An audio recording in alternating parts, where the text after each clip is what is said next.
আহলে সুন্নাত ওয়াল জামাত চুনারুঘাট উপজেলা শাখা কর্তৃক আয়োজিত আজকের এই ঈদ মিলাদুন্নবী ও জশ্ন জুলুসের সম্মানিত সভাপতি, উপস্থিত আহলে সুন্নাত ওয়াল জামাত, যুব সেনা, ছাত্র সেনা, ইসলামী ফ্রন্ট সহ সকল অঙ্গ সংগঠনের নেতৃবৃন্দ, বিভিন্ন রাজনৈতিক দলের নেতৃবৃন্দ, উপস্থিত আলেম ওলামা বৃন্দ, বিশেষ করে আমাদের মধ্যে উপস্থিত আছেন চুনারুঘাট মাধবপুরের গর্ব, বাংলাদেশ হাইকোর্ট সুপ্রিম কোর্টের সর্বোচ্চ শ্রদ্ধেয় সিনিয়র আইনজীবী জনাব আমিনুল ইসলাম সাহেব, উপস্থিত সুন্নি জনতা, নবী প্রেমিক সুন্নি জনতা, সকলের প্রতি আমার সালাম। আসসালামু আলাইকুম ওয়া রাহমাতুল্লাহি ওয়া বারাকাতুহু।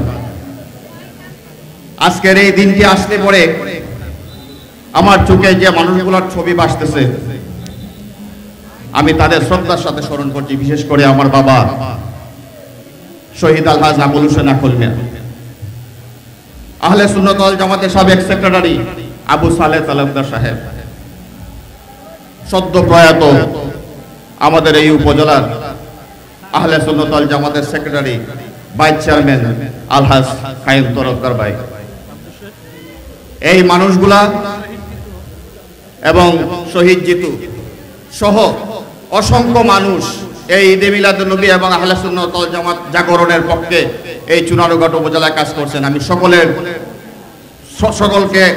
আত্মার শান্তি কামনা করছি।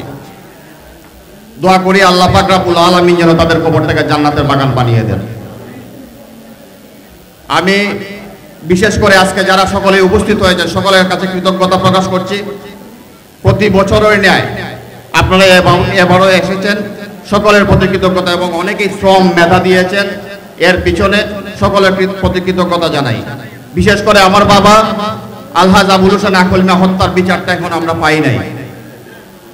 সেই বিচার পাওয়ার জন্য আমি আমার পক্ষ থেকে চেষ্টা করে যাচ্ছি। আপনারা সবাই এই চুনারুঘাটবাসী আমাকে সহযোগিতা সবসময় করে যাচ্ছেন।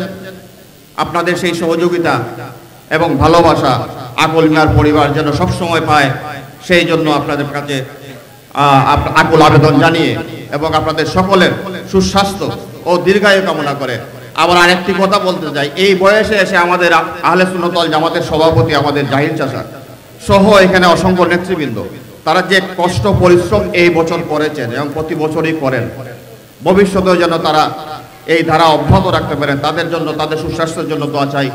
সকলের প্রতি সুস্বাস্থ্য দীর্ঘায়ু কামনা করে আমি আমার কথা শেষ করছি। আসসালামু আলাইকুম ওয়া রাহমাতুল্লাহি ওয়া বারাকাতুহু।